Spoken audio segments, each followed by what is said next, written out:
ለምን ምን ማን ነው ያስፈራራሻል? ለምንድን ነው ከኔ በዚህ ልክ ለመራቅ እየፈለግሻለሽ? ማንንም አላስፈራራኝም። አላምንሽም። ይኸውልሽ ማንንም ባያስፈራራሽ ኖሮ በዚህ ልክ በራሽ ፍቃድ ከኔ ለመራቃት ሞክሪ ነበር። ሰላም እንድትሆን አንተና ጆኒም እንዳትጣሉ ስል ነው ያደረኩት።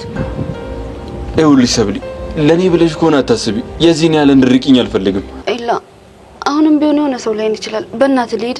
ይኸውልሽ ሰብሊ እኔ ግድ የለኝም ማንንም በይኝ። መልስ ፈልጋለሁ። በእናትህ ካታስጨንቀኝ። ቆይ ለምንድን ነው በዚህ ልክ ከኔ መራቁን የፈለግሽው? ኢቨን እንኳን ሹራቤን እኮ በብርክቲ እኮ ነው የላክሽልኝ። ቆይ አውቄ ፈልጌ ነው የሚመስልህ? ካንተ መሻሻው አውቀሽ እንዳልሆነ ስለማውቅ እኮ ነው እየጠየቅኩሽ ያሉት። ሰብሊ እውነቱን ንገሪኝ። ቆይ ማን ያስፈራራች? ብርክቲ ነች? ነገርኩ እኮ ማንንም አላስፈራራኝም። የራሴን ውሳኔ ወሰንኩት ራሴ ነኝ። በቃ በእኔ ምክንያት ማንም ሰው እንዲጎዳ አልፈልግም። እሺ እንደ በፊቱ እየተደበቅን አንገናኝ።